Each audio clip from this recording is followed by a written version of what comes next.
life, every day, late at night, not okay. All I want, and I pray, all I need are some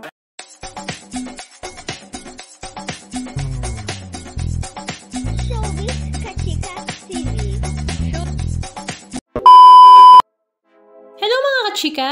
Ngayong araw nga July 7, 2024 ay nakita nga sa backstage ng ASAP Live ang mga Bisayang artista ng ASAP na sila Kim Chiu, Maymay Entrata, Melay Cantiveros, mag-asawang Casey Tandingan at TJ Monterde na talaga namang punong-puno nga ng kulitan, tawanan at sayahan ang kanilang ganap dito. Sa video clips nga na ibinahagi ni Kim Chiu sa kanyang social media account ay ang una nga ay nagkukulitan nga sila at nagkwekwentuhan ni Maymay Entrata. At natanong pa nga ni Maymay kung nagkabalikan nga ba sila ng kanyang ex at agad namang sinaway ni Kim Chiu na huy wag ganon. Tapos sinali rin nga nila sa kwentuhan at tawanan si Casey Tandingan at TJ Monterde. Pero ang kinaaliwan nga ng lahat ay nang magkita-kita na nga sa main stage ng ASAP Live sila Kim, Melay at Maymay na talaga namang walang tigil ang pagbibisaya sa national TV kung saan talaga namang pinagkatuwaan ng mga netizens na talagang pwede na nga raw magtayo ng sitcom ang mga ito dahil talaga namang tawang-tawa ang lahat. Kaya naman ito nga ay agad nag-trending sa social media. Halika at panoorin natin.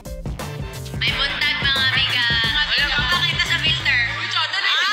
Nasa filter mo. Namong lodi diri. Lodi.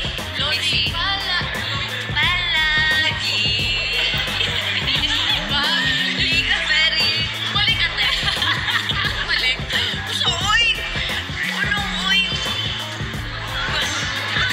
Shoutout sa ano ha, sa episode ni Kuti. Uy, ikaw na sunod. Habit na ka. Third pa, may ka-third.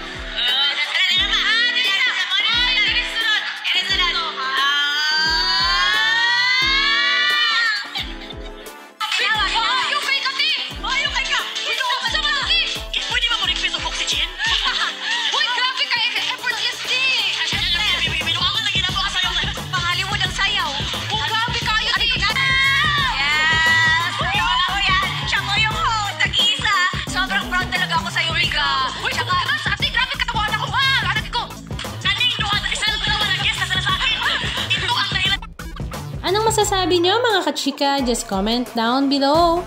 And please don't forget to subscribe. Thank you!